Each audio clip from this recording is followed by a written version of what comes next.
Hello, everyone. This is the Students of S.H.I.E.L.D. broadcasting to you tonight on a Friday at 11:11 p.m. Wow, perfect timing there. I think that's what we'll call our comic podcast for this week. The 11:11 p.m. show, I guess. I don't know. Anyway, we're here to talk about new comics as well as some legacy stuff that we'll talk to as well as some comic news and haul videos and stuff like that. So without further ado, my name is Dan, and I am joined by. I'm Mike, and I just want to state that you said we started at 11:11. We were supposed to start at 10. Oh, that is very true. We're an hour and 11 minutes behind schedule. Spider-Man was holding up the city. That's all I'll say. My name is Vincent. So I believe we mentioned it last episode.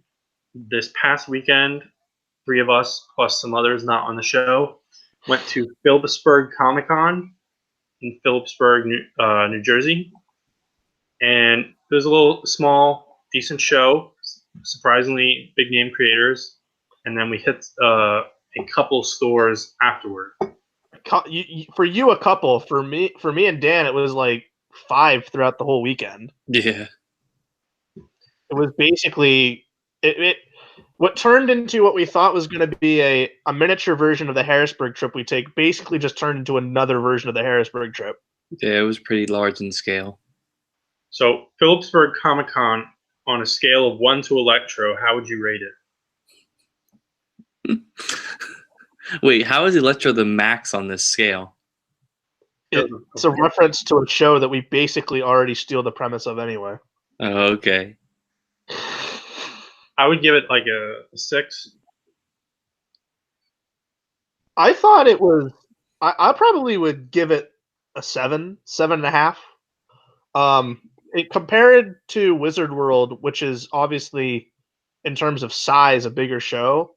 The creators were much better featured at Phillipsburg than Wizard World, and it was definitely nicer. It being smaller, you could actually not sit. You could actually stand and talk with different creators for an actually extended amount of time, which was nice.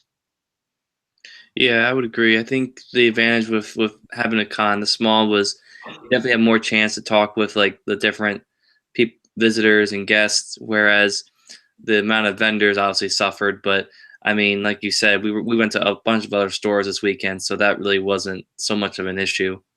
I don't think the amount of vendors was actually terrible though. Like, you had a good mix of like trades and single issues, I felt. Yeah. Unlike like the second year. Remember the second year of NitneyCon? Oh my god. Yeah. Just singles.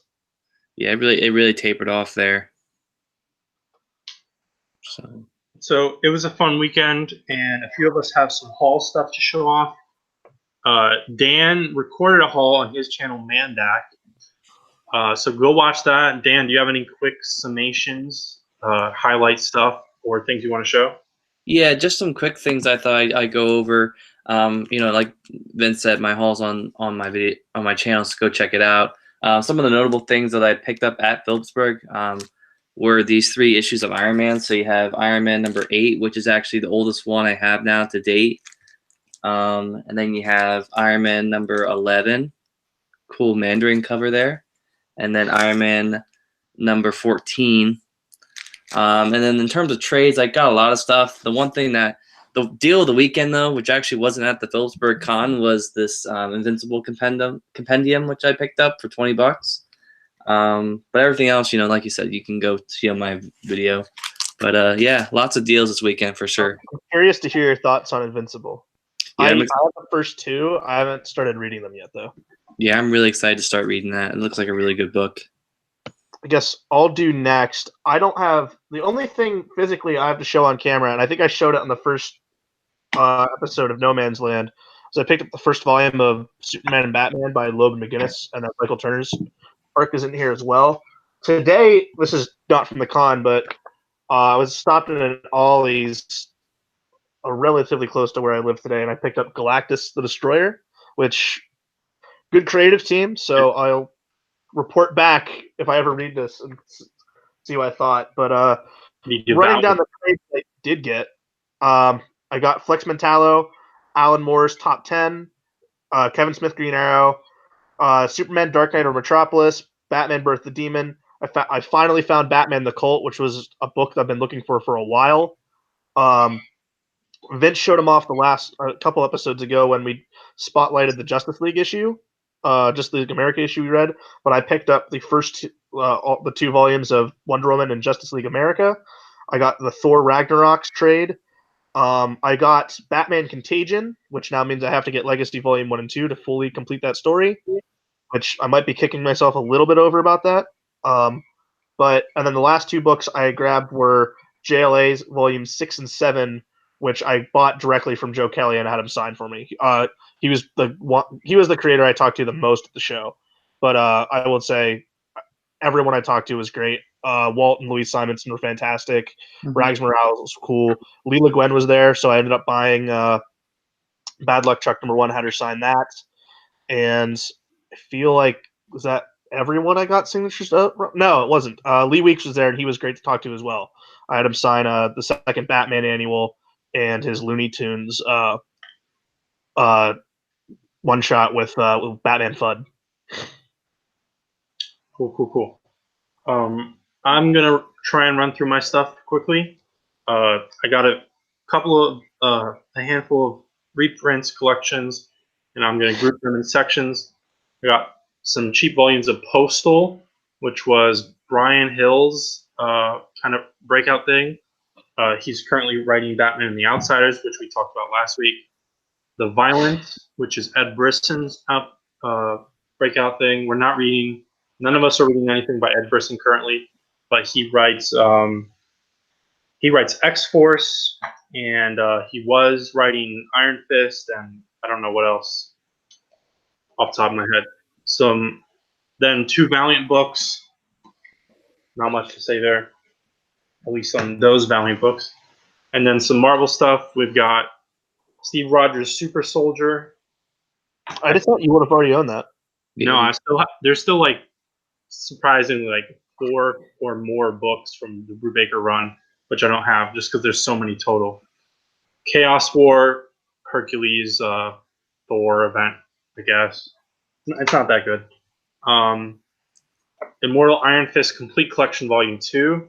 I'd say as far as collections go, this was definitely my nice find because this is a little out of print and raising in price.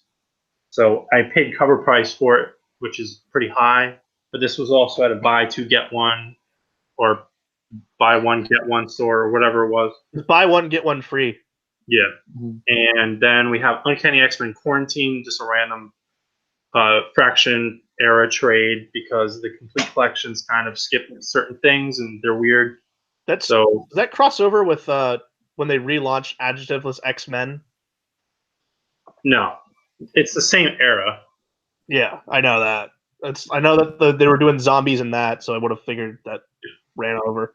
This is The Authority, Volume 2. This is not Warren Ellis. Volume 2 is the run by Mark Miller and Frank Quitely. Kind of Frank Quitely's breakout run. And then Mystery in Space, Volume 1. This is part of Jim Starlin's kind of late 2000s string together run on DC's Cosmic titles. Captain Comet starring in that. So those were the collections, and then we went to a store which had dollar bins, and I went ham. And there were a bunch of boxes I didn't hit, so it could have been worse. But this is what I walked away with. Surprisingly, considering how long you went through those long boxes. Yeah, a random Captain America special issue, I guess. It's like a throwback. I'm not that familiar with this. I don't know if it's randomly collected somewhere, but it's James Robinson, Marcos Martin doing World War II cap. So I'm very excited to read that. You know, it's probably in his All New Invaders trade. Maybe. And I think I own the first volume of that, but I'll probably end up selling or giving it away because I don't. It's like 3 trades total, and I'm not that interested. And now, these have covers on both sides. It's weird. This is Death's Head 2, the miniseries. Some Marvel UK crap. But this is, and we don't cover his book on this show currently either, but this is like the breakout gig of Liam Sharp. Pretty crazy art, very 90s. Random 2 issues of DN Agents, 80s book. 2 issues of Shadowhawk, 1 guest starring Savage Dragon, and 1 guest starring Alan Moore's 1963 characters. And then we have 3 amalgam issues, Spider-Boy, which we covered with Mike and I with our friend Nelson on Clone Saga, and then the 2 Super Soldier issues, which is I guess it's a mix between Cap and Superman. It's really just Cap, but he has a Superman shield. No, he's got Superman's trunks on too. Oh yeah, trunks. Yeah, I guess. Wait, doesn't Cap have trunks? No, he's got pants and a belt. Yeah. And both of these issues are Mark Waid and Dave Gibbons, so that's pretty interesting. There's not that many amalgam issues worth reading, but the ones that are worth reading are generally actually pretty cool. We've got a bunch of, and then the next section is Ghost Rider related stuff. We've got a big handful of Marvel Comics Presents, which are always great to find in dollar bins because you're often only interested in them for like 8 pages that are inside. So it really hurts to pay more than $1 for them, and even that, I wish there were 25-cent bins. Now we have an arc, a Ghost Rider guest starring arc in Punisher War Journal, and the relevance of this particularly is that it's actually drawn by Mark Texeira, who was the Ghost Rider ongoing artist at the time. So it flows very well, very easily. Spider-Man 6 and 7, I just love Spider-Man. This is the Ghost Rider guest appearance in the Todd McFarlane Agile series with Hobgoblin. And then we have 2 issues from Eric Larson's run on that same title with more minor Ghost Rider guest appearances, but some fun covers. This one, in fact, is a 3-part wraparound. Probably, I have it stashed for maybe potentially using in CCF down the line. Go follow our Twitter.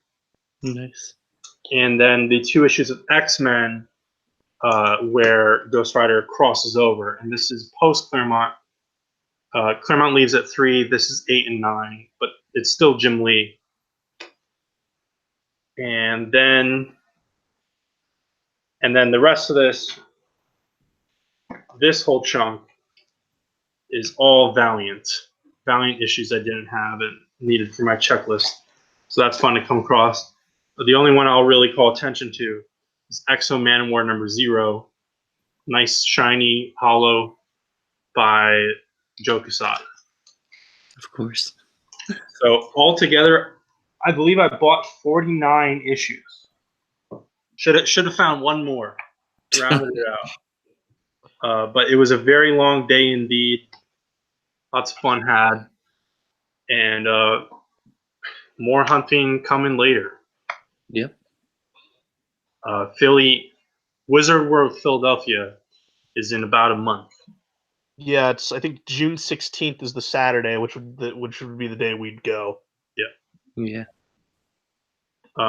So look out for other Hall related content down the line. We'll figure out how we'll do it then. Some quick news to get through. We mentioned it because there were teases last week. Stupid, very minimal teases. But officially, Marvel Comics in August is putting out Marvel Comics number 1000. Which really should be called the Marvel Comics 80th Anniversary Special. Yeah. Yeah. DC, Action Comics, and Detective Comics, yes, they took breaks. Basically just the new 52. They took 52 issues of a break. But okay, but like those, I'm fine factoring those in. When you're throwing in Avengers No Road Home and no, they're not even doing any math. Well, yeah. I'm saying I'm annoyed with how they pump their legacy numberings up like that already. But Yeah, for this, their explanation is, well, if Marvel Comics #1 was published from now until then, it would be its 1000th issue. That's not how this works. Yeah. So Marvel Mystery Comics, the final issue of that was 192. I mean, not 192, 92. So they're jumping from 92 all the way to 1000. Technically, Marvel Comics, I guess, turned into the first volume of Marvel Tales in the 50s and got to 159. But still, you're jumping from 159 to 1000. It's serious cheating. And also, so based on the teases and everything, and it's been revealed, it's going to be 80 pages long. Each page is supposed to represent a year of the Marvel history, or in some way. It's basically like an 80-page, one-page each version of the current Marvel Comics Presents series in a way. Well, a portion of it. Yeah. And so Al Ewing is doing like a tenth of the book. Funny. But otherwise, it's different creative teams on every page. And there's weird guest stars like Kareem Abdul-Jabbar and some guy from the Black Eyed Peas and a bunch of novel writers I've never heard of, but also some people that you would expect and want to see: Walt Simonson, George Perez, whoever else. What's funny about this is I can already see it. You know how Detective Comics 1000 and Action 1000 were 100 pages with no ads? There's gonna so first off, the Marvel Comics 1000 isn't even going to be 100 pages, which already strike against it. And I bet it's going to have ads in it, and it's going to cost more than either Action or Tech 1000 was. Okay, this is usually going to be at least $8 or $9, possibly even 10. I think it probably will be more expensive. I don't think it'll have ads beyond like a back page house ad, obviously. Well, I'm not counting those. I don't think it'll have ads. But the main thing here, besides the fact that they're totally cheating with the number, is that before this was formally announced, C.B. Cebulski, editor-in-chief of Marvel, otherwise known as Akira Yoshida, he tweeted out saying that the last time a comic book sold 1 million copies was Star Wars #1. I believe that was 2015. And he said he has an idea to sell 1 million copies again. And I don't think he ever explicitly confirmed that this is what he was talking about. But I don't know what the hell else they would pull out their ass. And he also if this was what he was talking about, then Absolute Carnage is looking pretty good in terms of ideas that could sell 1 million copies. Yeah, he did, and he did confirm that whatever he was referring to was not a Star Wars relaunch. So I think it's got to be this, unless they have something even weirder planned for later in the year. And I'm not certain off the top of my head how much Action 1000 and Detective 1000 sold. I don't think they were that close to 1 million. I think this will actually probably sell more than them, but I believe Action sold very well. I don't think Tech sold as well as Action did. I don't think this gets to 1 million though. Oh no way. So that's that. I mean, I'll contribute a copy. I'm definitely buying this. Very quickly, Vince. I'm going to sneak this story in because we forgot it when we were talking off air. What book did DC's Wildstorm line announce this week that we're both excited for? Warren Ellis and Ramon Villalobos, with coloring by Tamara Bonvillain. Wildcats #1. We are reading this book, and it's going to be amazing. Yeah, it'll be very exciting. It's spinning out of Ellis's The Wildstorm, which he's been doing. That's fun. And kind of, sort of spinning off of that, X-Men news. Jonathan Hickman, Powers of X, House of X are coming out in July, I think, starting in July. 6 issues each, and I think it's 1 issue a week, right? So it's we're like rotating. So 12 weeks, both of them will be done. And Hickman did some interview and explained that the entire X-Men line is going to be canceled to make way for this. So Uncanny X-Men, which we'll talk about later on the show, its final issue will be 22. And in fact, all of the current X-Men stuff, going back to X-Men Disassembled, all of it was created and planned knowing that it was stopgap until Hickman to get his stuff ready. Which we might talk about a little more when we get to X-Men. Which, by the way, remember, Disassembled was a line relaunch in itself. Yeah.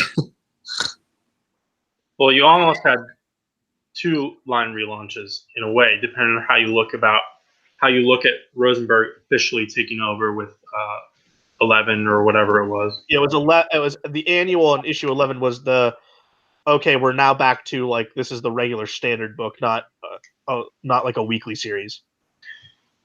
Fantastic Four is getting some spin-offs, comic series.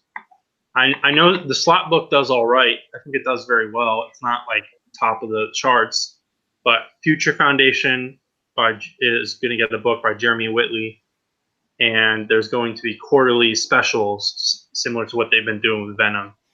And the first one is going to be Jerry Duggan and I forget the artist doing a Yancey Street Thing story. I feel like it's too soon for that many Fantastic Four books. I don't know. Yeah, that book hasn't even been around for a year now, right? Didn't they? We're coming up on it, I feel. Yeah, it's under 12, but there's also been some a little tiny bit of delays. Yeah, and also as far as new books and characters and franchises having too many books, Marvel announced their next Conan-related miniseries. It's like Valeria or something, not to be confused with the Fantastic Four Valeria, which we just talked about. And it's by Meredith Finch and someone. I thought she was going to be the new ongoing writer on Savage Sword, but she's not. But it looks like Savage Sword is just going to be the book that people rate for an arc and then it rotates. Yeah. But I think she's doing a single issue there. I don't know if that'll lead into this. I don't care. I'm probably not reading this one. I've never heard of this character, unlike Bleat, who at least I heard of. So that's the news coming at you live from the students of S.H.I.E.L.D. Now, our legacy book of this week is Aquaman number 19, old school style. And this is the art by Nick Cardy. The thing is that it's not entirely known, at least publicly, who wrote this issue. If you go to the DC Wiki or even the Grand Comics database, there's just question mark for writer or nothing there. It's based on who else was writing Aquaman around this era, before and after this. It could have been Jack Miller, it could have been Bob Haney, could have been George Kasdan, who knows. DC, I'm hoping they might know internally some kind of record. Way long ago, there was some kind of invoice. Someone was paid to do the job. And so if and when they ever reprint this in color, like in an Aquaman Silver Age omnibus, maybe they will effectively reveal it for the first time to the world. And I will be very excited when that happens. So this is old school Aquaman, but we're in the ongoing series. Married at this point. He's a newlywed. Yes. In fact, so this is 19. He's married to Mara. In fact, that literally happened the issue before this. Oh, wow. Okay, so very newlywed. Aquaman and Mara are married in number 18. And from the opening kind of splash page tease, which comics used to do this all the time in the Silver Age, we are reminded, first page, that this era of Aquaman, Silver Age Aquaman, cannot go an hour without water. Yep. Which is really what fucked them up in the Silver Age, in my opinion. I mean, it comes up every once in a while in the Justice League stories where it's like, oh no, Aquaman hasn't touched water. Which I think they at least ratified it to a point. Like it's just like he just needs like a glass. Then he's fine. It's just dumb. The glass of water. And so the plot here is they just got married. Mara's in Atlantis, and Arthur is a superhero, so he goes on a mission to go save some people or defeat shit. And Mara just starts getting lonely and going crazy, essentially. Well, she wants to hang out with her friends from her other dimension. Yeah, it's a little dated. She bosses around Aqualad, and it was interesting to me that Aqualad just straight up looks like a child still. Yeah, He looks like he's 5 years old. Yeah. Eventually, he'll start looking more like a teenager. But I mean, this is also what Robin looked like in his very earliest appearances. I mean, I've seen that old art. I've never seen Robin look like he was in preschool. he doesn't look like he's in preschool. Aqualad Oh probably. yeah, Aqualad totally looks like he's a preschooler. No, he looks like he's 10. That first shot where he's sitting up on the bench, he looks like a baby. He looks like a baby. So Mara's going crazy. She gets rid of statues, like she's in charge of a southern state, and Oh shit! she opens the dimensional warp because back in this point in continuity, Zebul, which probably isn't named yet, wherever she's from, it's like an alternate dimension world. It's not explained, rather than just a different section of the Atlantean continent and stuff, like it is later. And so she's able to basically transfer all of her people over into Atlantis, and they all just start being dicks to the native Atlanteans. And then a bunch of them start gassing Atlanteans. And there's this guy named Nikor. That's how I'm going to pronounce it. And he is from Mara's land, and he's kind of flirting with her. He wants her, I guess, and he wants to take Aquaman's place. So basically, we learn this way later, but he drugs Mara. And so this plot is about the crazy, lonely wife who has been drugged. It's kind of weird. And so then Nicholas sells Atlanteans into slavery to this weird like carny guy who wants to abduct the Atlanteans to put on like a water show to make money. And Mara's just totally clueless to all this. Garth, who also Aqualad Garth, isn't named. He hasn't given the name Garth until like 30 years after this, not 20 years after this. And even then, it's just Garth. Like Aqualad doesn't really have like a real name. And he finally finds Aquaman, and he was freeing a squid from a trap. And so they see the boats coming by, and they're like, "We gotta hide quick!" And then they get in the trap in a fake giant clam, and blah blah blah. The guy drugged him. They figured out Aquaman gets the Atlanteans out, but gets left behind. And it seems that he just fucking dies.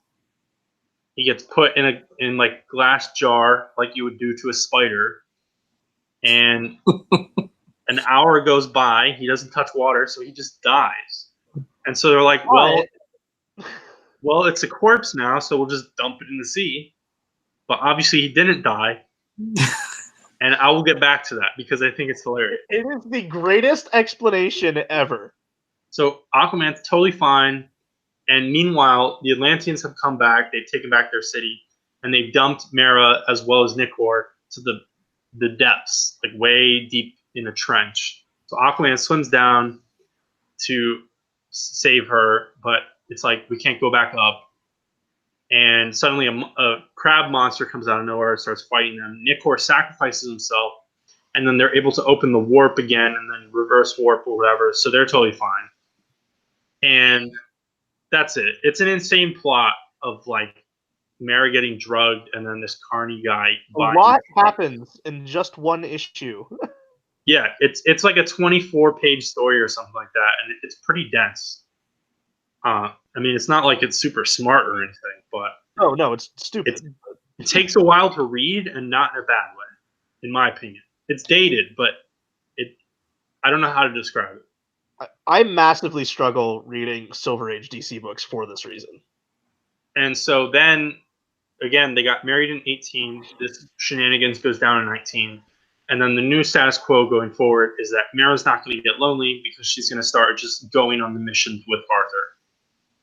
And at the beginning of this issue, we already saw that the feature is technically called, at this point, Aquaman and Aqualad. So it's really at this point where it becomes basically like an Aquaman family title, with Mara and Aqualad heavily involved in his super heroics and life.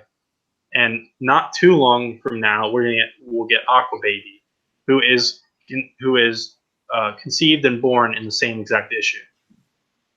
And Claremont then killed by Black Manta. Claremont would have done like a pregnancy like that in like 3 years or something. And then the best part is that there's an epilogue panel. Like literally after it says the end, there's one panel which explains to readers that Aquaman communicated with a seagull, which Aquaman can communicate with seagulls apparently, birds, and Well, they're very dumb birds. a seagull came over and used its beak to manipulate the clock, so the hour count was not accurate, and Aquaman did not die. He just faked.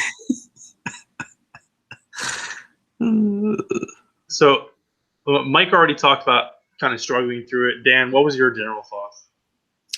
For like you said, there's so much that happens in this issue that it made it more. I actually was surprised of how easily it was. I was able to read through it. Especially with a lot of the Silver Age stuff from Marvel. This era is very wordy, so and it is bogged down a lot by text. But like you said, there's so much going on in this issue that it was pretty easy to read through. I think for me at least. And the first time reading an Aquaman issue, it was all new to me too. So it was pretty. That also kind of piqued my interest when I was reading it as well. So yeah, I'll say this: I really enjoy the Nick Cardy art. Oh, the art's fantastic. yeah, the art is good. I think Garth's hair is awesome. Garth is one of those. Aqualad is one of those characters where he has very unique hair, like the Osborns or something like that. And Arthur has just this very classic square jaw, just look like a heroic badass. Mara is very attractive. She's got curves and everything. Her face is always drawn attractive, but there's never any real exploitative moment. And I like the coloring in this book, which is weird to say for a book from the early '60s or whatever. But I think particularly because it's Aquaman and underwater, to show the underwater and to show waves and stuff like that, you have to really play with the colors, where you'll have a strip of water, a certain shade of blue, and then a strip, another slightly different shade of blue or green. And it's a ton of fun because eventually years later, you'll have actual, like in the '90s in an Aquaman book, you'd have like an actual gradient from digital coloring, and then eventually whatever the hell they do nowadays, where they can color water super realistically.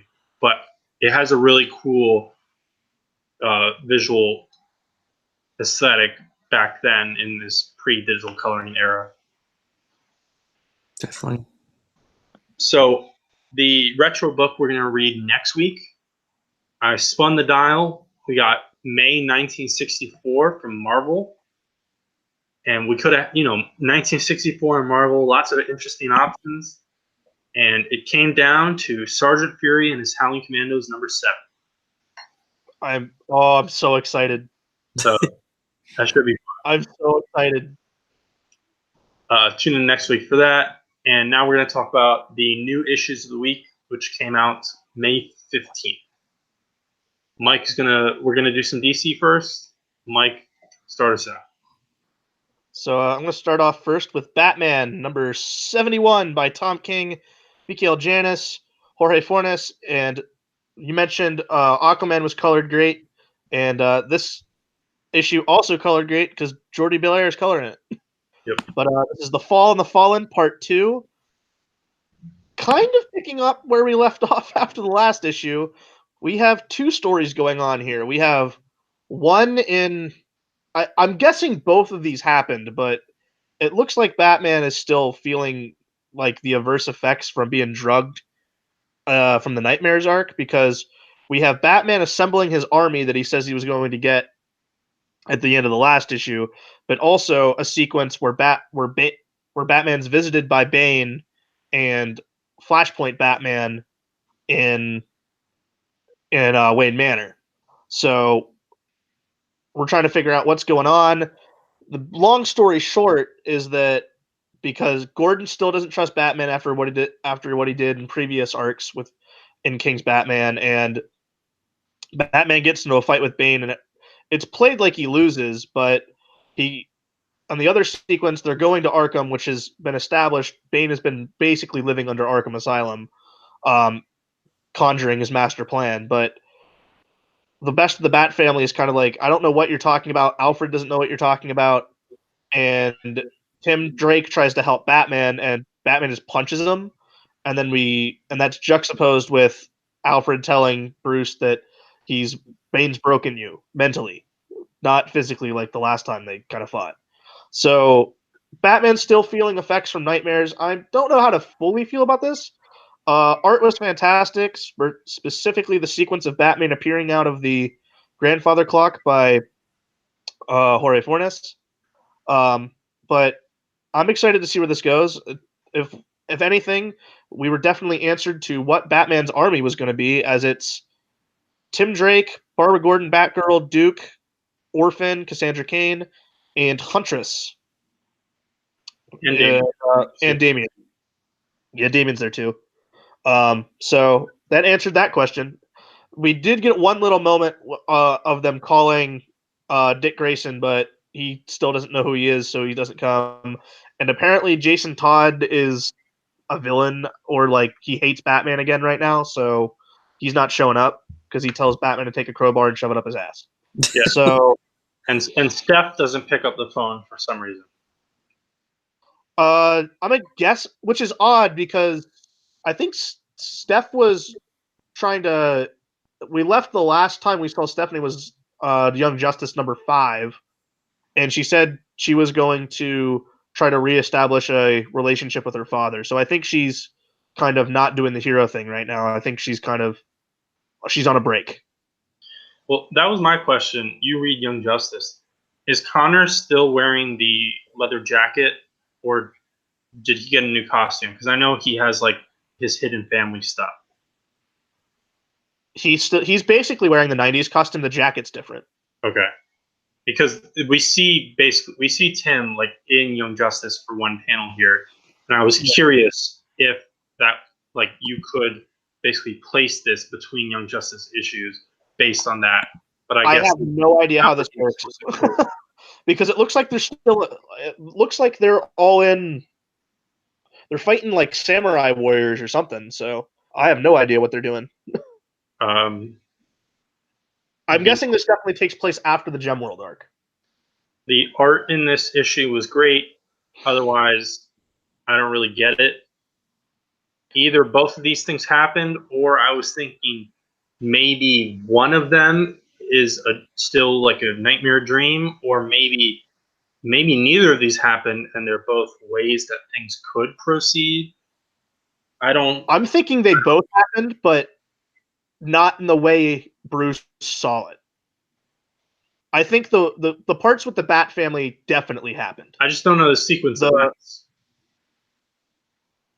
Exactly, that's what I'm trying to figure out. The interesting thing to note on Tom King's Batman is the last issue, 70, mirrors issue 19 perfectly, as that's the issue where Bane takes out all the villains in Arkham Asylum and talks himself up, while issue 70 was Batman taking out all the villains in Arkham Asylum and talking himself up. So I like the way that King's rewarding the reader, kind of like the way Morrison was in his run, where everything's kind of building to a point where we're seeing things line up and kind of pay off here. It's definitely building towards something. Maybe not the word payoff is not right, but we're building towards something, kind of like how Morrison set up Zur-En-Arrh from issue #1, while King's has this long-term planning as well. So I still want to see where this is going. I'm really interested because we are still dealing with a completely broken Batman mentally. Dan, you read this, right? Did it make any fucking sense to you? Not really, but if anything, it kind of intrigued me to go back and I gotta get reading on Tom King's Batman because I really liked the way that this issue was set up, and I feel like it's something that I would definitely enjoy if I knew more about what was going on. But yeah, I gotta get cracking on Tom King's Batman. Let's get to Dan here as he's basically jumping into a story that's basically lasted 70 issues and is going at least 35 more. Yeah. Well, I was gonna say it must be good if it's lasted that long. So Oh, I love this. yeah. I think it's had its moments where it's cooled off and hasn't been as strong as other arcs, but for what King has teased for the upcoming large story City of Bane, I'm very excited. So is this 2 issues every month then? Yeah, it's bi-monthly. Okay, that's what I thought. Okay, that makes sense. Cool. And to talk about a Batman book that I don't really like, Justice League number 24. Where this I feel like the Sixth Dimension story is never going to end, but this book's also double shipping. It feels like I've been reading it for 10 years. The only parts I enjoy about these issues are the moments Superman has with John, and they're in flashbacks. As I can't talk about the art enough. The art's fantastic. This just isn't a book for me. Scott Snyder writing, Jorge Jimenez on the art, but also the plot of this. This is a story they both came up with, as it's trying to be a throwback to the more fun stories of the Justice League fighting like evil versions of themselves, but it's all tied into the totality and the Monitor, Anti-Monitor, their new brother, the Forger. I don't like it. The last issue we saw the Justice League being rescued by the villains of this Sixth Dimension world, and basically the plan is laid out. The Justice League basically warp through time to get back to the Sixth Dimension world as the villains uh, make a suicide sacrifice to save themselves. Batman is still hanging out with the World Forger, as he's the one who's made the deal that Superman has to die for this all to work, and Batman is against them now, as the Justice League is going to have to fight Batman in the Sixth Dimension versions, as Batman has launched what is called the Final Bat Suit, which is basically a giant mech armor, and I hate it. Okay, cool. Let's talk about other shitty books. I had the displeasure of reading Naomi number 5 this week. Okay, well, let's to start. This book isn't terrible. This issue breaks what a comic book is. So Naomi, some minor stuff happened between this and the last issue, which we get filled in on. Naomi info dumps on her best friend. All the catch-up stuff we already know, recapping previous issues. Then she turns sparkly. And she's like covered in lights. And more info dump. She's from a different Earth. And then the info dump includes a flashback info dump from her mom. Yeah. And what we get in a row is 5 double-page splashes, which are all just really just illustrations, and they look good. The art here. The biggest takeaway from Naomi is that Jamal Campbell is a superstar artist. Yeah, art's good. 5 double-page splashes, but there's zero storytelling here. These are just 5 illustrations. And Bendis / David Walker, whatever the division of labor is, use these double-page splashes to just have a column of captions on one side, like 16 caption boxes. And it's literally just narration, just explaining all this lore, which I don't find interesting in the first place. Yeah. And it gets so wordy to the point where one of these splash pages, they gave up on the caption boxes. I don't know if that was their decision or the letter's decision. And they just literally just smack paragraphs on the art. Without Yep. The biggest problem with this issue, though, I will say, is that this is issue 5 of a 6-issue limited series, and this summarizes the first 5 issues, where not much happened in the first 4. Yeah, it summarizes plus dumps a lot of lore, I guess. And so this lore, basically, they use the word crisis, which is always, bait for DC fans. But this is an alternate Earth in a dimension or whatever. And there's an environmental apocalypse, like their ozone gets destroyed, and radiation comes in, which causes a select number of people on Earth to get superpowers. And one of them is a dick who takes over the whole world. And maybe there are like tiny flecks of commentary in here, like political stuff and environmental stuff, but they're both not subtle, and also not clear and completely meaningless. And I thought this was just awful. And then the final page reveal, Naomi's like, "Oh yeah, I kind of know how to use these powers, even though we don't really know what the powers are." She just turns like sparkly and lights up. Definitely connected to the white light entity because that's the symbol on her and her parents' clothing. Yeah, that's from Justice League or something. I don't know what that Right is, as day. and it's not really explained here. And she can probably either fly or teleport, something like that. And the final page, the villain from the backstory shows up on this Earth, and we're at issue 5 out of 6. I mean, technically, they're referring to this as like season 1 of Naomi, so there will probably be another 6-issue miniseries later. I can see this going one of three ways. Well, my prediction for issue 6 is Superman's going to show up, and they're going to have a team up with Superman, which I'm down for. Because we'll get to see Jamal Campbell draw Superman again, and his Superman looked great.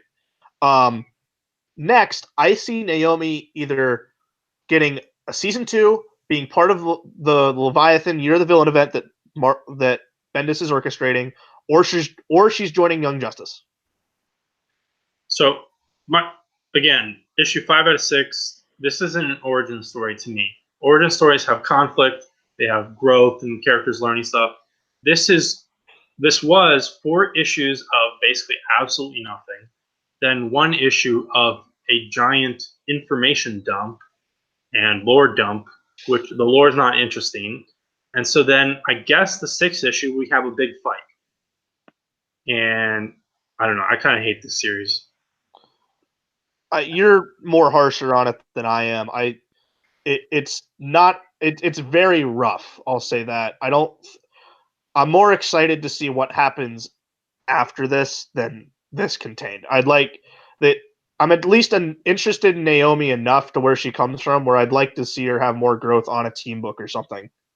But even that, I found the dialogue between her and her best friend, it's kind of cringy.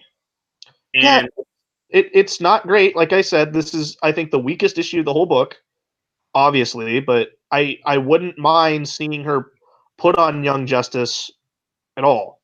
but we still don't even know what the hell her powers are. That, like I said, we'll all see how it shakes out. Then Amazing Spider-Man 21, Hunted rolls on, and to me, also kind of losing steam. I think this is the second to last part. I think there's only one issue of Hunted, and then there will be an epilogue issue. Did you like seeing female Doc Ock from the '90s back for one panel? Yeah, that was weird. I was like, oh wow. I guess she's just been around this entire time. I forgot. When we were doing Saga of the Clone Saga, we never had a firm exit for her. Yeah, I forgot to like look into that and try and figure out her chronology. So we open with Pete fighting a bunch of clone vermins, like was set up last issue, while the Vulture's army turns the tides with some casualties on their side. And it's like, okay, we got like 3 pages of Pete fighting the vermins, and it's all right. I mean, I don't love Gerardo Sandoval's art. It's actually, I like it. I like it, and this is how I would describe it in certain panels. It's like a weird mix between Humberto Ramos and John Romita Jr. That's I would say I said it's a weird mix between Ramos and Otley. Well, I think the main thing is there's the page where Pete is like totally busted up and laying on the ground. I saw a little bit of Romita Jr. there. And then I think when Craven really enters, there's like 2 pages where I'm like, I saw a little bit of Romita. Flash where Craven shows up, I can see the Romita. Yeah. But we get a splash page where it's one of those moments where Pete is thinking, MJ, I love you. And punching his way out of some vermin pile up. I like how Craven just has endless versions of the black suit to stick Peter in when it gets torn up or he gets beat up and captures him. So Pete just gets the shit beat out of him by overwhelming vermins, and then gets saved by Craven so that Craven will heal him and chain him up. So he's with Kurt Connors, who is no longer the Lizard right now. And Connors fills this up in flashback. Strange has diagnosed Billy. He's a legit clone. He has Billy's true soul and everything like that.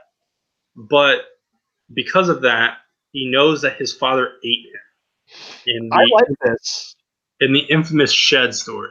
I like this concept. Yeah. And so the plan is, because Spidey's basically, he's chained up and he's got some Task Force X bombs attached to him as well. Yeah. And so the best option here is to surgically to rip the inhibitor chip out of Doc Connor's spinal cord, which could just kill him, or he's going to turn into Lizard and hopefully regenerate. Well, he turns into Lizard before he rips it out. That's the thing. Does he actually? Yeah. I guess, okay. Or like at the exact same moment. He specifically says, if I'm in my Lizard form, I can regenerate. So we'll do it that way. And there's a interesting moment for our purposes coming from the Clone Saga where Connor says, "You don't have kids, right? That's the ultimate responsibility." And Pete's like, "No." And it's like almost, he has his mask on in the panel, but it's almost like a panel where he looks sad. It's kind of weird. I love the big Todd eyes. Yeah. And so he does the deed, and now he's still chained up in a room with bombs attached to him. And the Lizard, his eyes open, but he seems to be rabid, like crazy, out of control Lizard version. And so that's where Spidey's up to, and Craven, the shitty Craven clone son, is hunting Black Cat and Billy. And this is fine. I like the art. Nothing, like, things happen in this issue, but again, there's only one part to this story yet left. I agree losing steam, but I think cohesively as a whole, this has been a fun, big story. It's the first really big arc that Spencer's attempted, and I think he's passed with flying colors, barring some horrible issue that's after this, which I don't see happening. But I think this has been fun. Maybe it lasted too long. I think if you take out the HU issues, I don't think we'd be sitting here saying it lasted too long. But no, I enjoyed it. I thought this was still good. All the power and responsibility talk with Connors being directed back at Peter, I liked. So yeah, excited to see how this ends. As it's basically been a Lizard story and paying off all the stuff that Spencer set up with Lizard a few arcs ago. Yeah, because I mean, like for me, like looking at this, like coming into this issue, I mean, obviously, I feel like it has like the Lizard is part of the story, but like I feel like it has a lot of stuff that kind of reminds me of Craven's Last Hunt, and I don't know if like that's just There's a ton of coincidence. What? that in this. Oh, that's not. It's no coincidence at all. Yeah. That this should remind you of Craven's Last Hunt. So on that note, Dan, where else do we get Craven's Last Hunt references? We'll jump to that one. Okay. We get Craven's Last Hunt references in Spider-Man Life Story number 3. So let me boot up. I'll scroll through it as we talk about it. Actually, for our Cool Cover Friday, someone actually submitted. I think the one that actually won today was this cover for this issue. Yeah, the series has now won twice. Issue 1 and issue 3 have taken it. They are really cool covers though, and this era of Spider-Man's a really interesting era for sure. This book has my favorite. What's that? Double page splash of the week. This book has my favorite splash page of the week. So we get a opening page of the huge fight. What's that? The huge Secret Wars fight was my favorite splash page. Oh yeah, definitely. Yeah, that was really cool. Just harkening back to that first Marvel event. So we get an opening page where Mary Jane is in the hospital about to give birth to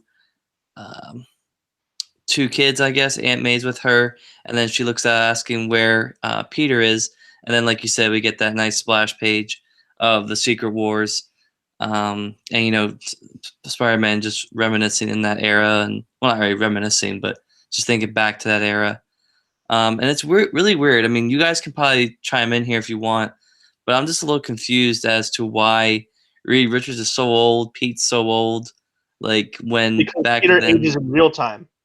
Okay. So that's kind of the premise of this whole story. Yeah. Okay, so at this. Spider-Man, if this all started in 1963 or whatever, it's each issue takes place in a different decade and he ages in real time. Got it. Okay, so that's why Reed Richards is so old. Okay, that makes sense. Reed So was in the yes. last. To catch you up, Reed was in the last issue. Peter was working for him, Uh-huh. and they had a huge falling out because Peter got into a fight with him, and he directed some words at Reed. In this continuity or world, Reed lost Sue to Namor. Oh, that sucks. That Yeah. really sucks. Not shocking, but that sucks.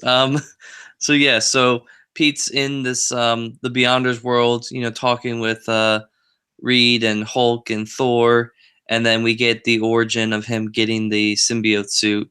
Um, and this is pretty like the way he gets a symbiote suit is just imagining him trying to get a suit that will let him come back to Earth and be with Mary Jane and his kids. And then we get him coming out of the Beyonders Coliseum type of thing, coming back home, swinging around, um, being with Mary Jane again. She gets the shit scared out of her because she sees him in the alien symbiote suit for the first time. And then we get to see his two kids, Claire and Benjamin Parker, which are both sleeping in the same cradle for some reason. Guess they don't have enough money for two cradles. Which is odd because they establish in this issue that Parker Industries is a thing. So I'm Yeah, assuming he has money. that's what I'm saying. Like he has his own company. Like how the hell are they still living like in a high rise, like rinky dink apartment? Not everything lines up, but whatever. Yeah. So then we get kind of a brief discussion.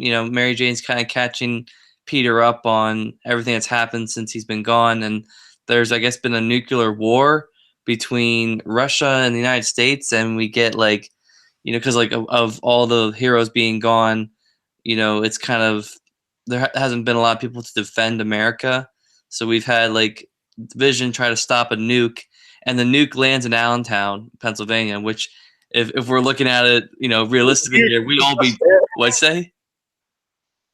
Which is weird. We were just there last week. Yeah, I was gonna say, thinking about it this way, we all probably be fucking dead either from the explosion of the nuclear missile or the radiation fallout. So we get, just to talk about that, and then we come back to a discussion between Reed Richards and Peter about the symbiote suit and how it's taken over his life and all that stuff, and how it can create, all the stuff. And Pete's like, I want to keep it because I'm getting old. I need to stay young and wear the symbiote suits that can help me, not get old.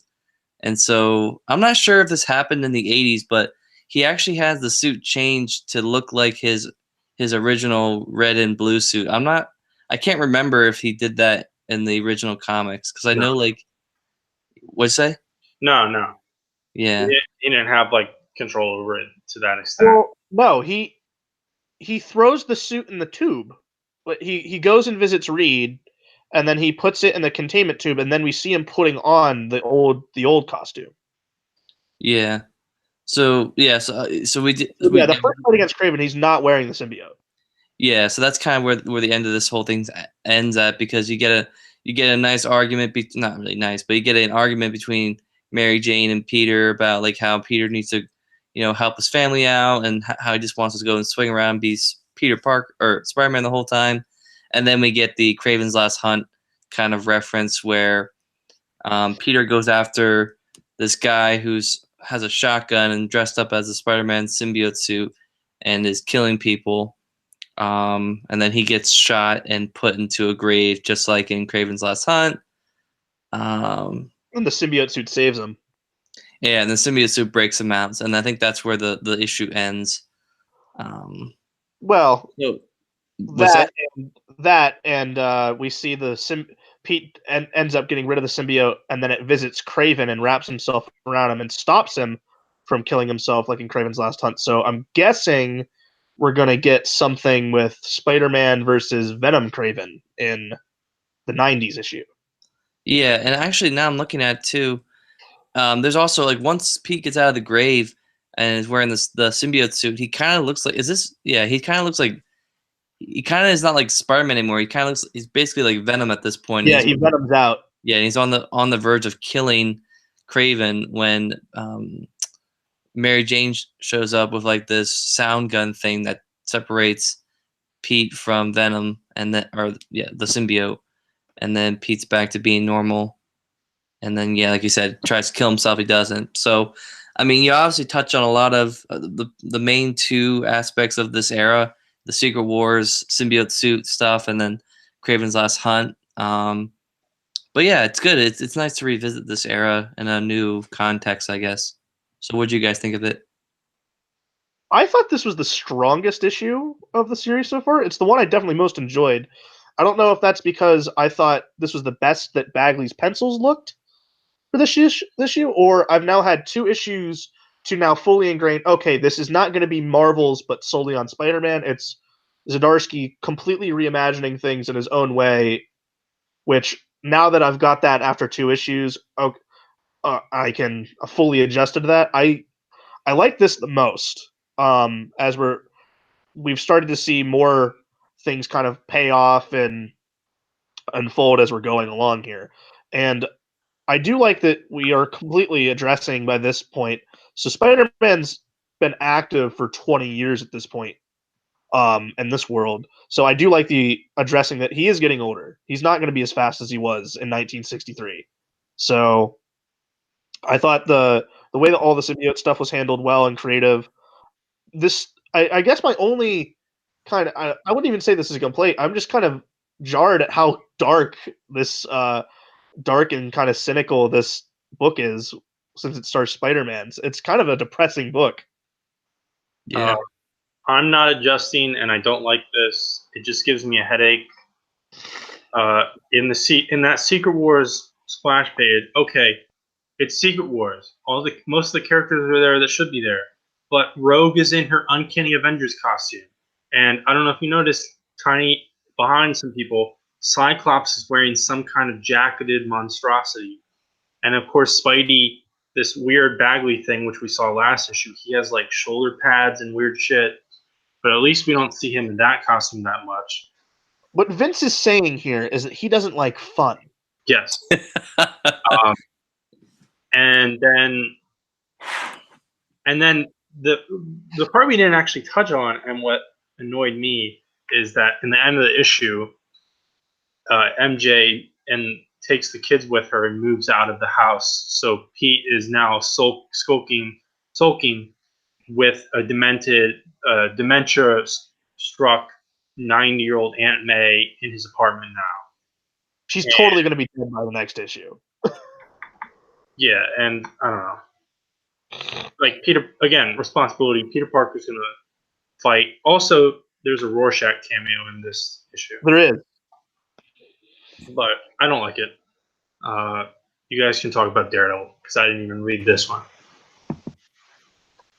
Daredevil number 5 is my pick of the week. Holy crap, this book's great. It's everything I want out of a Daredevil book. I guess I think it's funny. I like Invaders. You don't really like Invaders. I like Life Story. You don't really like Life Story. So I continually praise Chip Zdarsky, and you're taking my man down. I just don't like comic books. The only time Vince is happy is if he has a Fantastic Four issue from 1963 sitting in his hands. That's never going to happen. You could have bought ones. In a literal sense. But no, issue 5 opens up with the app. We go back to the Owl's plans. Daredevil's on the move as he's still on the run after his fight with the cops and escaping from the Punisher. But Daredevil's learned about the Owl's plans, and he crashes his plans, fights a dude in Iron Man armor, and and it's awesome is he wraps a chain around the dude and then basically skates on him as he attaches the chain to a getaway truck, and that's his way of getting around having to fight a dude in Iron Man armor. Seeing his proficiency with guns, we saw in the Punisher fight, he's able to take up a loose firearm and shoot out the tire of the van, and that's how he's able to stop it. He steals a door off of the van and uses it as a shield as he's trying to fight all these thugs, and then the defenders show up to help him. The defenders being the street level version, and I hate calling them the defenders because they're not the defenders. But basically, this whole thing is continually Matt's being reckless still, running into things without thinking. He wakes up with Danny, Luke Cage, and Jessica Jones as they're saying, "Okay, you need to get some help, dude." But they're also addressing Matt's still trying to come to terms with he did kill that guy back in issue 1, and Luke Cage says we've all made mistakes, and Matt is like he kind of going off the deep end as he's known to do. He goes, I can't live with and work with if we're all killers. I need to atone. I need to be better than this. And he goes back to his apartment as he's visited by Spider-Man.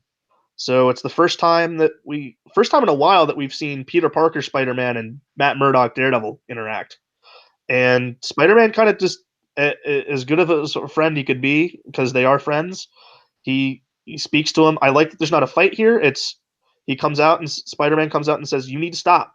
Like you're done because you're completely erratic and you cannot do this right now. Even coming back from the head injury that we saw back from Charles Soule's run." So yeah, I liked that there isn't a fight about it. Matt agrees. He throws him the mask and he sits there and he's going to have to figure out his next moves as Daredevil being in the field is off the table as Spider-Man tells him if they see him out there, him and the other defenders are going to come out and put an end to it.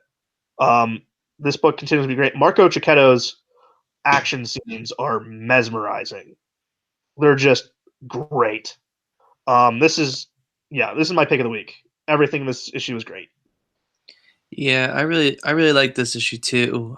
This issue really convinced me to get the trades for this series when they come out because I mean this seems right up my alley. It's very very reminiscent of like this is like very much what you want in a Daredevil book, and it's crazy to me like reading this now. Like this is probably the first series I've read post like the Daredevil series like TV show coming out, and it's crazy how like his mask is literally like almost identical to the show's version of it.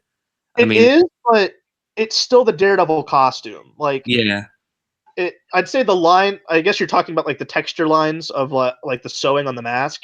That's yeah, a little bit. always kind of been there, depending on who's drawing him. Yeah, true. So But yeah, I can't praise this book enough. I think by issue 3, I said, all right, I can totally see this being like the next great Daredevil run that we can put up with Miller, Bendis, Brubaker, and Wade. And I still am sticking by that for this easily. Probably, I mean, totally biased because Daredevil's my favorite Marvel character, but the book I look most forward to when it comes out. But I still think Immortal Hulk's the best book Marvel's putting out. But Dan, tell us about these absolute units in War of the Realms Giant Man, which really should be called Giant Men since there's 4 of them. yeah,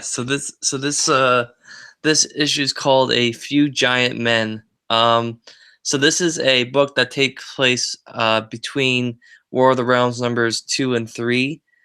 So just for people, we'll probably talk more about War of the Realms as we get there. Nice that they put that right in the front cover.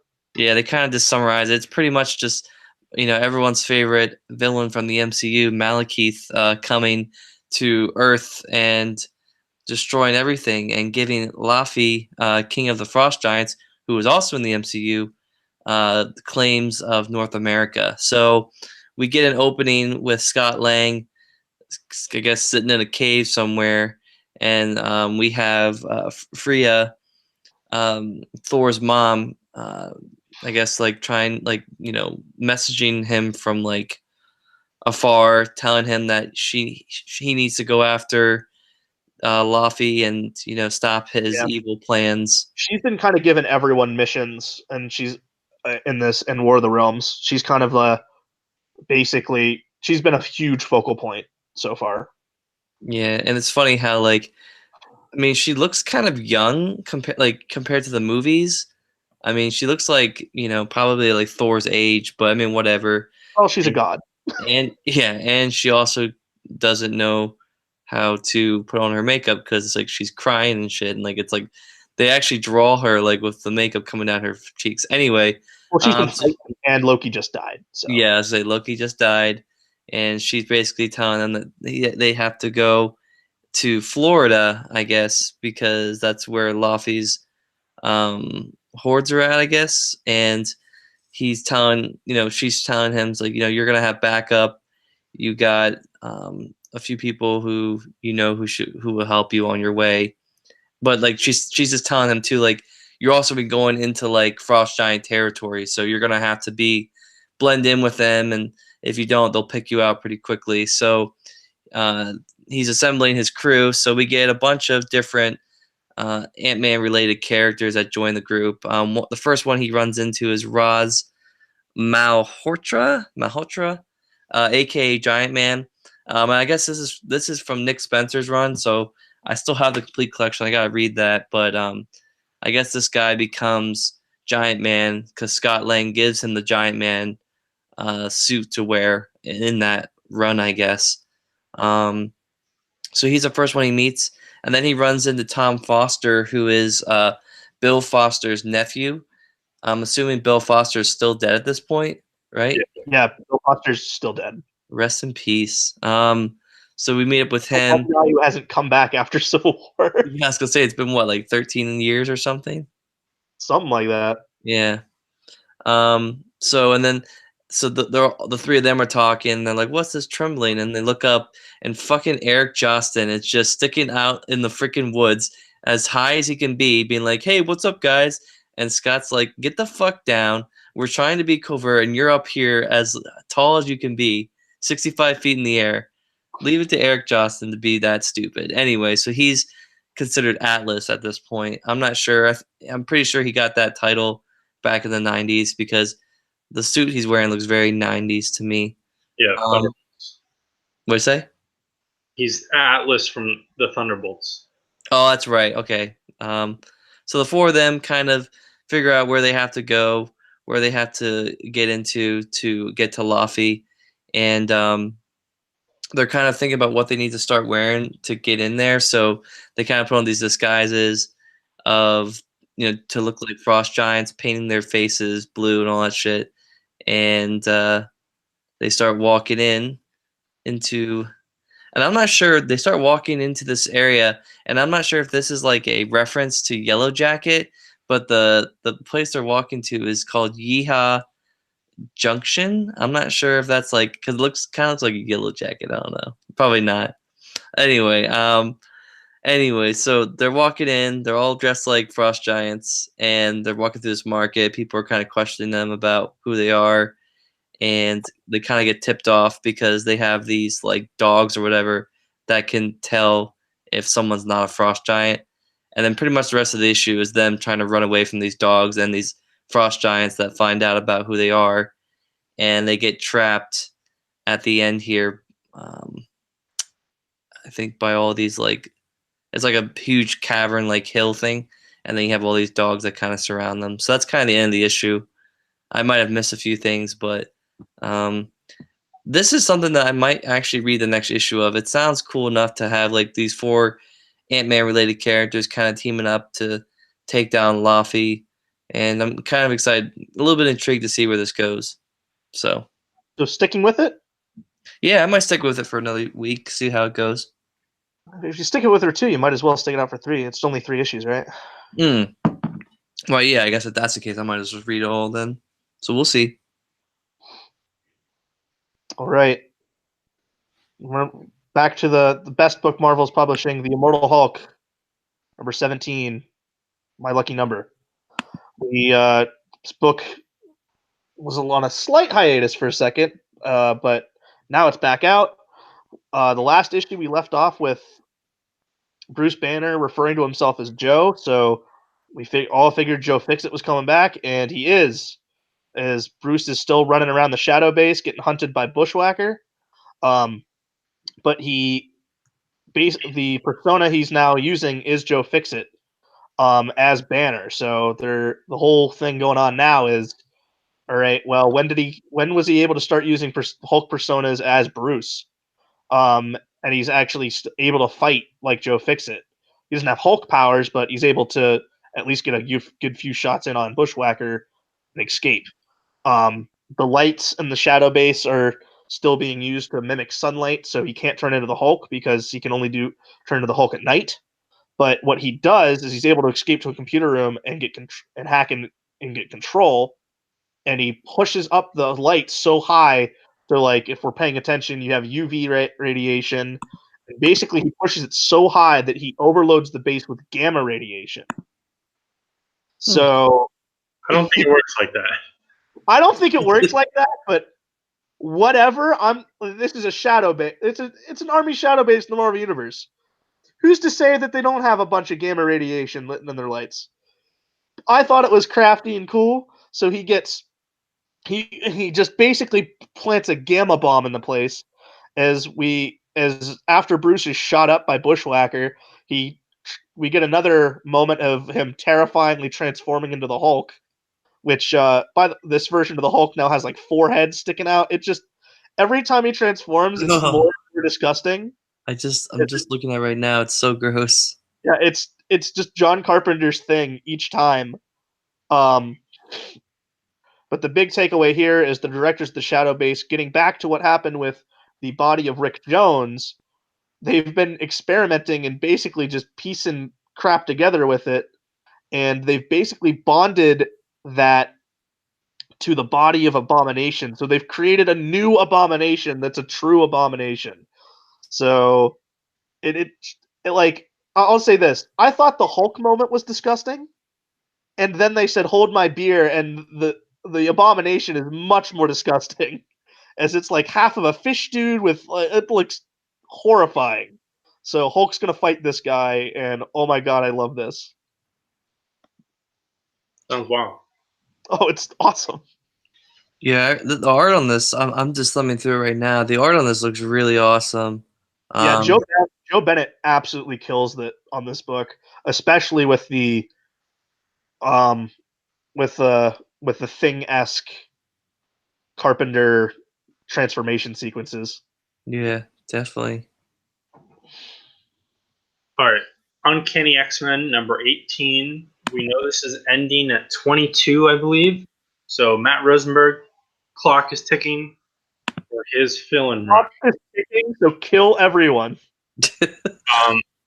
Also, I think we had briefly commented on some of this before when we started covering this book, but I listened to a podcast with Matt Rosenberg a while back, and he was talking about how he wanted all the characters in the classic costumes, and he explained it. You know, they found all those costumes except Havoc. And when we first talked about this book, I was like, hey, I want the Neil Adams Havoc. But there is an explanation here. Havoc is the exception because this version of Havoc's costume was designed by Salvador Larroca.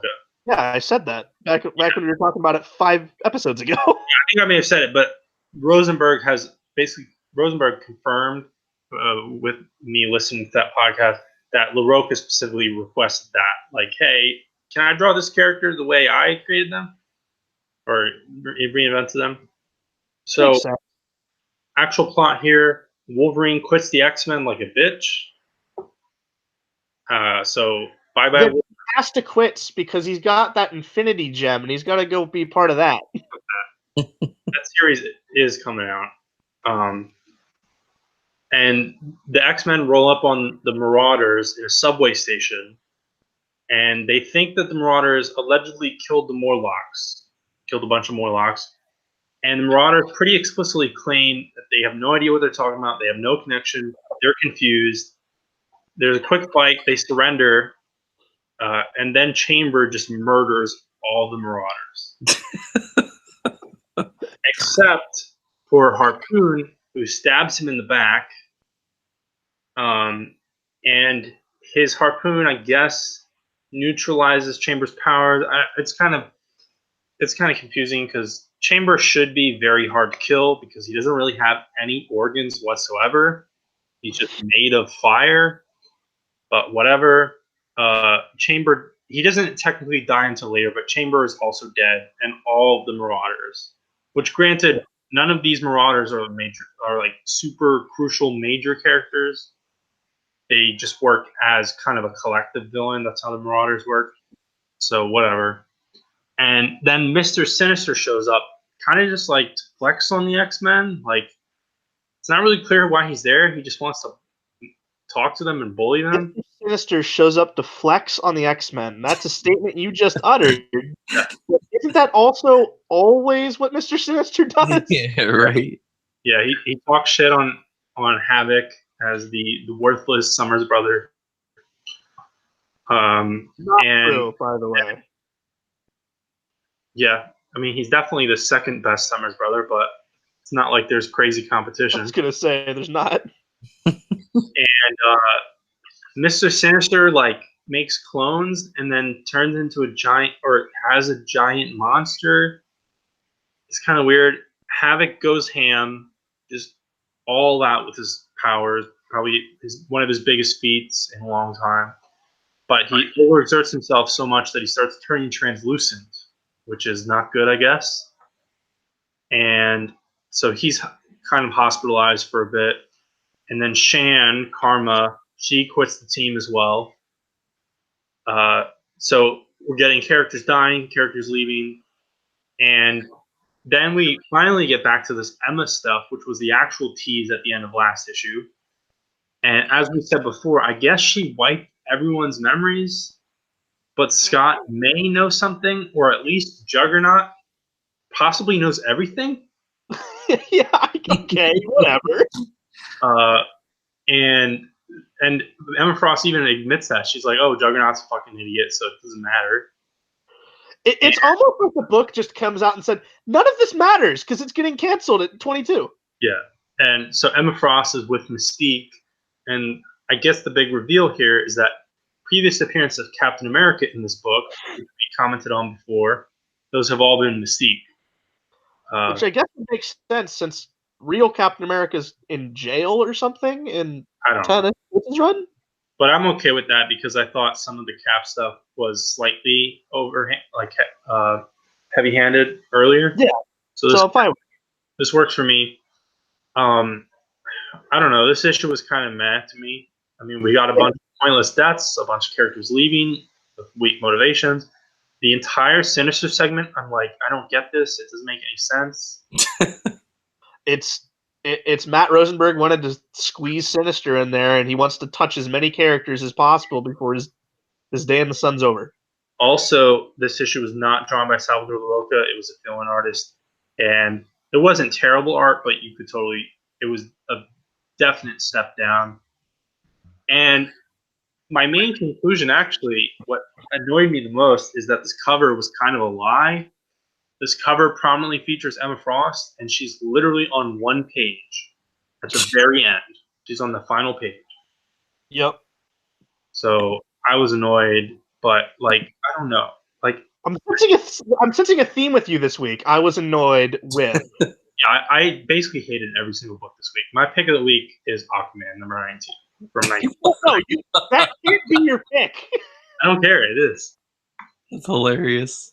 If I had to not do that, it's probably Spider-Man, Amazing Spider-Man.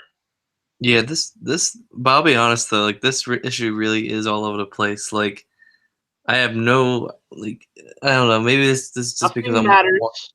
Nothing Yeah. makes sense. It's getting canceled in what, 4 issues? Well, that's what I'm saying. Like it must really like suck as a writer to be like, what do you write about with something that's gonna end in 4 issues? I feel bad for Rosenberg because he's only been outspoken about how much he loves the X-Men, and basically his whole tenure is going to be this sandwiched sandwiched between 2 different relaunches. Yeah, it sucks. It's not even just him because the entire line is getting relaunched. He, Ed Brisson, Kelly Thompson, they're all huge X-Men fans. And, some of their stuff, quality, you can debate, but they're all making continuity references, callbacks, and nostalgia and stuff like that. And the thing is, we have no idea what Hickman is going to do. Well, we know there's going to be multiple X books, so maybe they'll still stick around and they'll be on something else. Yeah, well, that's the question. If you do a relaunch, is it a good look really to just bring the people from the last launch? That's the problem. No. I would kind of like that, but I doubt. I would be surprised if any of these people are on an X book post segment. What Hickman says is we're not going to find out all the books and all the creative teams until San Diego Comic-Con. But he has enough stories for at least 2 waves of titles. So thumbs down.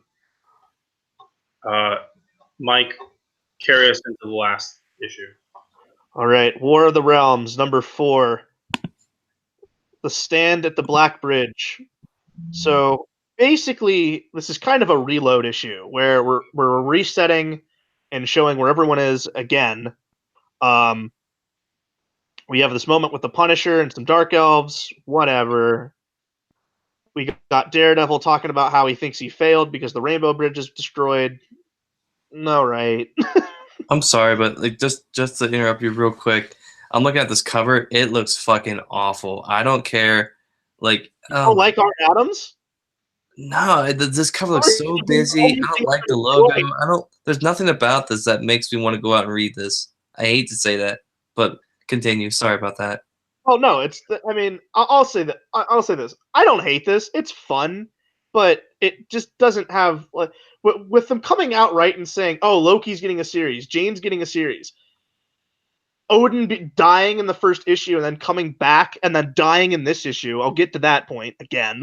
Yeah. Like, there's no consequences or weight to anything. I was like, all right, this is thankfully it's bi-monthly, and we're on issue 4 of 6 by this point.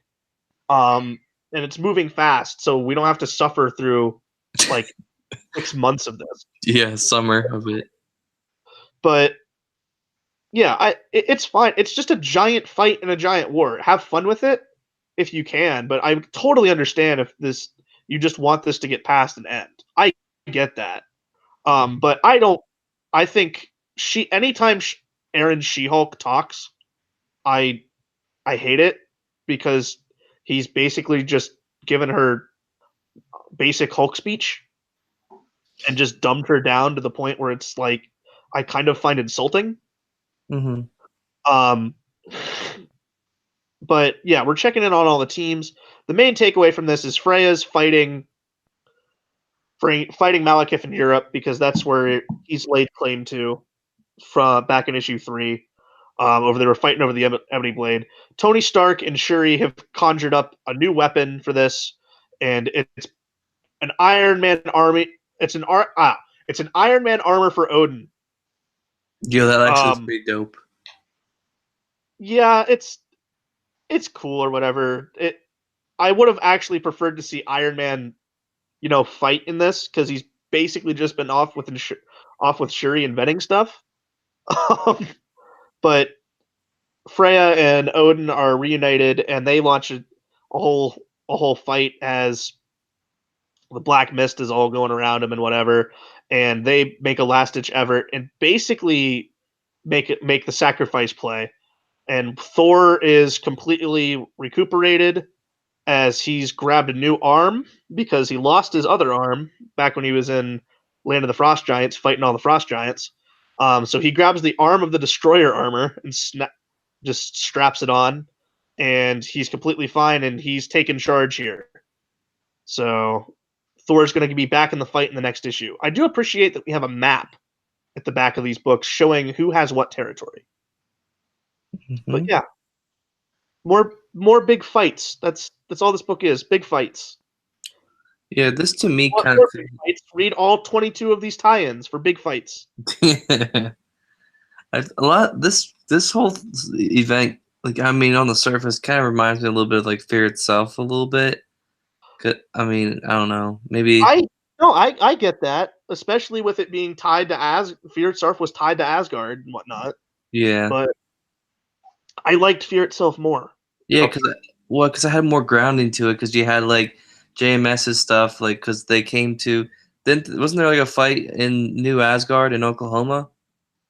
Yeah, Yeah, so I mean, like this just feels like there's not that much. Like there was more buildup, I think, to that event than this one for sure. I think Fear itself is also a tighter story. Like Yeah. this is just a huge fight. First of Mhm. all, technically, I would say this event has more build up than any Marvel event since Secret Wars. Uh, That's Mhm. the well, hit. that's true only if you've been reading Aaron's Thor run. So Oh, okay. when Thor grabs the destroyer arm, the the old Thor in Aaron's like multi three Yeah, Thor the old arcs, King Thor has that as his arm. old King Thor has the destroyer arm, and Malekith was talking about the War of the Realms going back to like 2012. Yeah, he's been in the background basically laying waste to all the other 9 realms. But I guess other 8. I'll tell you what this issue is. I don't like it. I don't really like this at all. Venom is a spear at some point, and it's I don't I really just don't like this. And like when Odin hops in an Iron Man armor, it just reads like some guy's fanfic to me. It's like, oh, we're gonna have all these transformations, and this character is gonna get their origin changed, and this character is gonna die off panel, and there's gonna be all these. I don't know. I really like this. And the other thing is, it may have just been that maybe I was in a bad mood when I read all these books, You had to have been. You hated everything this week. and maybe it was the quick succession of a lot of books I didn't like. But when I got to this, if you look at any of the pages individually, it's like, wow, Russell Dodderman is killing it. Art's good. Yeah. But I found a lot of the pages, like a lot of the actual pages in this issue, they're cluttered, they're busy, there's too much going on, and I think the storytelling is a little weak on some of this issue. I think Which the busiest it looks is with the fight with Freya and Odin, like with all that black mist twirling around. I'm like, what the there's hell is going on? Yeah, because they're at the Black Bifrost, and Freya has like shit going on since she's defending the Black Bifrost. She has like dumb like black electricity coming off of like literally every part of her body, and then the Venom Spear gets involved, and all kinds of shit, and there's like just stuff and effects all over the pages, and it was annoying me, and I don't know, I really don't like this. The Statue of Liberty gets fucked up in this issue. Yeah, well, see, here's a task for someone. How many times has the Statue of Liberty been destroyed in the Marvel Universe? Yeah, but I'm really hoping at least one of those 200 tie-ins you see in the background a messed up Statue of Liberty, because that's how you should do things. I don't know. I really don't like War of the Realms. I think the biggest detractor for this story is that maybe it is because it's so fast. I appreciate that it's going by fast, but it's just like, all right, it's a big fight. Like, there's no end game to any of this. Like, And because we know that. Well, at least like Fear itself had a beginning, middle, and end. yeah, Like, it just feels like, all right, a big fight, and then it'll all be over, and everything will go back to normal, and the story continues on in Aaron's Thor. Well, that's the other thing, and I've seen some people comment about this, is that when you really consider like this is from the Asgardian perspective, this is actually fucking huge. Yeah, Because you're talking about the 10 realms, the 10 realms. Several of these realms, like their populations are just slaughtered, and their realms are just razed to the ground and destroyed. And Malekith is going around just fucking everyone up. So it's like whoever the next Thor writer is, it's like all the Asgardian parts of it. It's like how the hell do I deal with this? Because everything's fucked up. And why would any of these like realms ally together and be friendly with each other ever again? right. Which, granted, they're all usually immortal and everything like that. So in the grand scheme of things, it's not going to matter. But in Marvel Universe time, when we're only seeing so many years of Thor, even though he's thousands of years old, it's like the whole Asgardian lore is just fucked. Whereas Spider-Man's just gonna, this Would isn't you gonna. agree that this just feels like filler for Aaron's Thor until he eventually gets to his big ending? Yeah, it's kind of weird because there's lots of build-up, but again, Thor wasn't really in this book. Yeah, this is what, issue 4, right? I mean, And he was in issue 1. He was kind of in issue 3 where they rescue him, and he's at the very end of this. Yeah, it's not much of a Thor event. Which I'm guessing 5 and 6, he's just gonna go ham, and it'll be the Thor show. I mean, that said, like, I don't like Odin putting on Iron Man. That's just annoying fanfic to me. But when there are moments where it's just like, okay, this is over the top, cool, fun. Like when Ghost Rider recruits a bunch of giant spiders, I'm like, okay, that's kind of cool. Yeah. But whatever. All right. Well, there's your show for this week. Vince hates everything. I'm optimistic. Dan's figuring out what lines up with what. Yeah, right. Dan, if you had to pick a book this week, your pick of the week, the thing you enjoyed the most or was the best, what do you pick?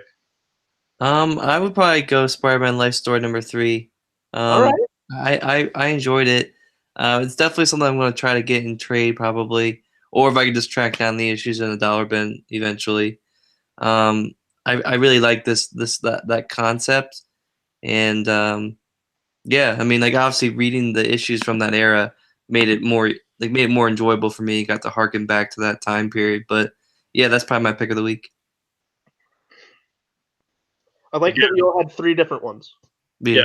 Again, mine is Aquaman number 19. Well, which I mean, it can't be because it didn't come out this week. Yeah, right. The gimmick can't be your pick. Yeah. All right. Thanks for watching this episode. Next episode should be an exciting one. It's kind of a light week. It's a very light week. We should have some fun things to talk about. And maybe there will be crazy news. You never know what will happen in 7 days in the comic book business. Yep. So also go check out Mandax Hall from Phillipsburg and have a nice life.